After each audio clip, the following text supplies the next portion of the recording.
सास बनी हड्डी। श्वेता, श्वेता मेरे कपड़े कहाँ रख दिए हैं? अरे वो तो मैंने धोने के लिए डाल दिए। पागल हो क्या तुम? वो मैंने अलमारी से निकाले थे पहनने के लिए।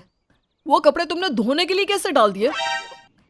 अरे तो आपने वो कपड़े क्यों अपने गंदे कपड़ों के साथ रखे? बेड पर नहीं रख सकते थे क्या? मुझे लगा कि गंदे कपड़े हैं तो मैंने गंदे कपड़ों के साथ रख दिए। बहू तो सारे काम उल्टे ही करती है। मेरे बेटे की तो जिंदगी बर्बाद कर रखी है। माँ, हर बात में आपका बोलना जरूरी है क्या? कभी चुप भी रह लिया करो। श्वेता, तुम इस तरह से मेरी माँ से बात नहीं कर सकती हो। अगर मैं तुम्हारी माँ से इस तरह से बात करूँ तो तुम्हें कैसा लगेगा? मेरी माँ से आप इस तरह से बात नहीं कर सकते क्योंकि मेरी माँ को आपकी माँ की तरह हर किसी के बीच में बोलने की आदत नहीं है। बहू, हर किसी के बीच में बोलने की आदत तो मुझे भी नहीं है। कार्तिक मेरा बेटा है और तू उसकी पत्नी है, तो मैं तुम दोनों के बीच नहीं बोलूंगी तो क्या किसी पड़ोसी के बीच बोलूंगी? ये है उमा देवी, उसका बेटा कार्तिक और बहू श्वेता। कार्तिक और श्वेता में एक पति पत्नी की तरह हमेशा नोक-झोंक होती ही रहती है, लेकिन हमेशा उसकी सास उमा उनके बीच में बोल पड़ती है, जिससे कि उनके बीच की लड़ाई संग्राम का रूप धारण कर लेती है। अब देखना यह है कि उमा देवी की कबाब में हड्डी बनने की आदत कम होगी, और अगर नहीं होगी तो ये आदत घर में और क्या-क्या बवाल पैदा करेगी। कार्तिक जी जल्दी नाश्ता करने आ जाओ, नहीं तो ऑफिस के लिए देर हो जाएगी। श्वेता, तुम आवाज तो ऐसे लगा रही हो जैसे तुमने मेरे लिए 56 भोग बनाया। हमेशा ताने मत दिया करो, जो बना दिया है उसे आराम से बैठकर खा लो। मैं कहाँ कुछ कहता हूँ, जो भी तुम देती हो आराम से चुपचाप बैठ कर ही तो खाता हूँ। कार्तिक तुम ना। अरे क्या बेटा, तू भी सुबह सुबह कैसी बात कर रहा है? तेरी बीवी तेरी माँ की तरह नहीं है जो सुबह उठते ही सारे काम निपटा दे और बढ़िया बढ़िया खाना भी बना ले। यह तो चाय ही बना ले तो काफी है।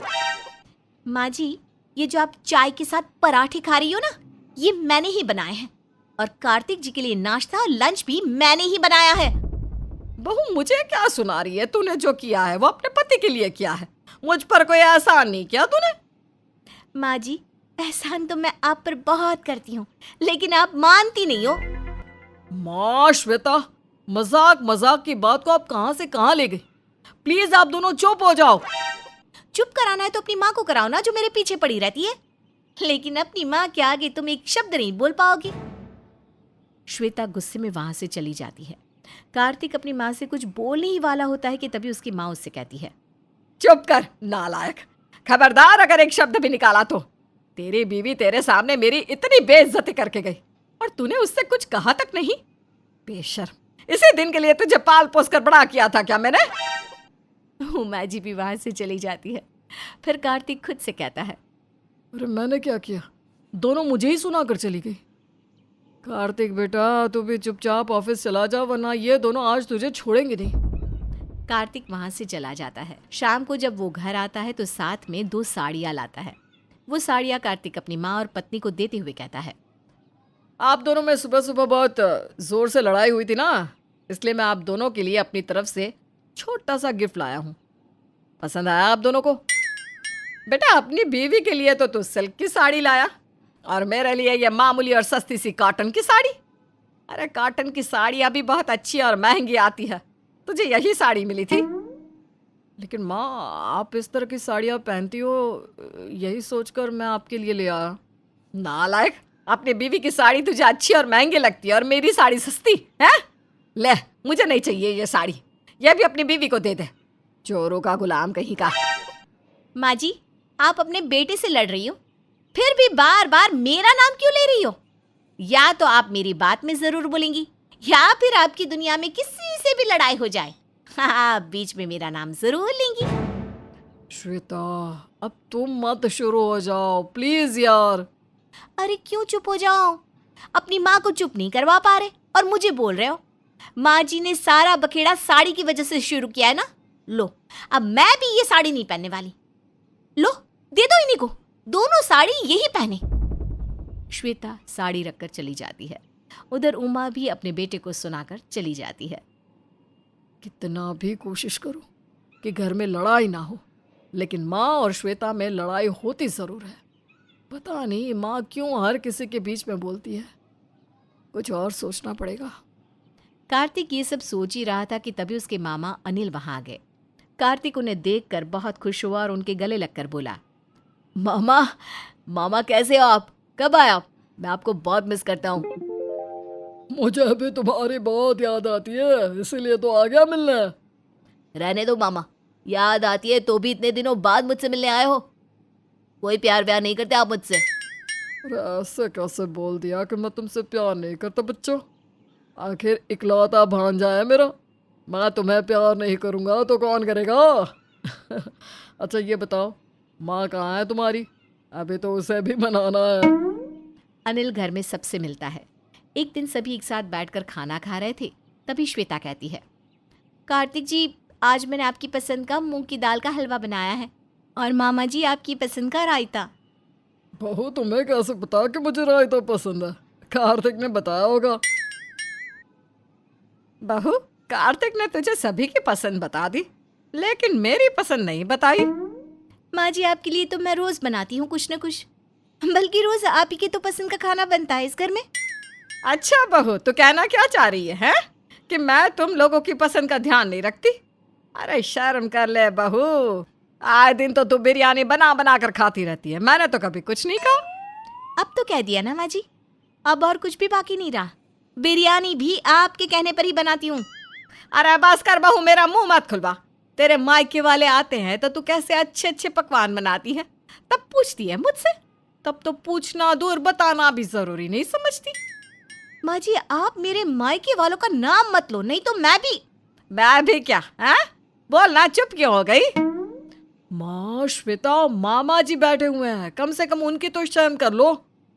बेटा मुझे ही शर्म करवा ले, अपनी बीवी से कुछ मत कहना। लेकिन माँ सुनिए तो। श्वेता तुम ही चुप हो जाओ। माँ जी, पर तो आपका कोई जोर चलता नहीं, तो आप मुझे ही सुना दिया करो।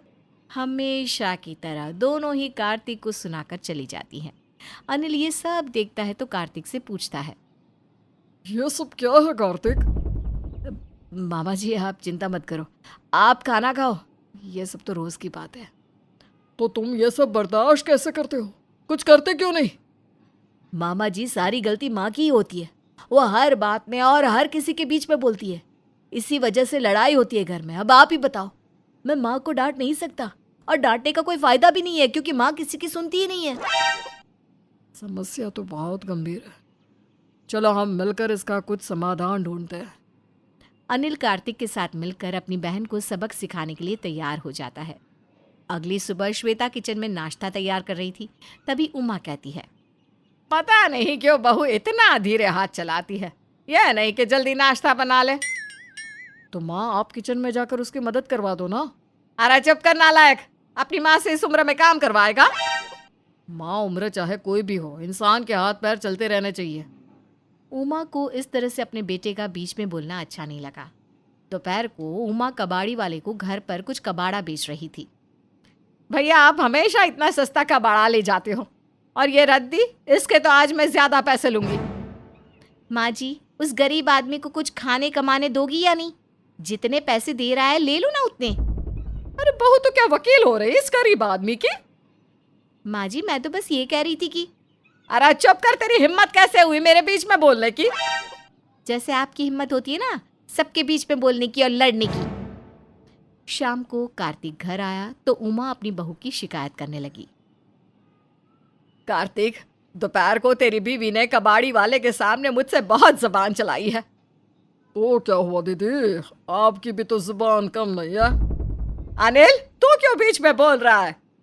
दीदी आप भी तो सबके बीच में बोलती हो, और उसके बाद इस घर में लड़ाई हो जाती है।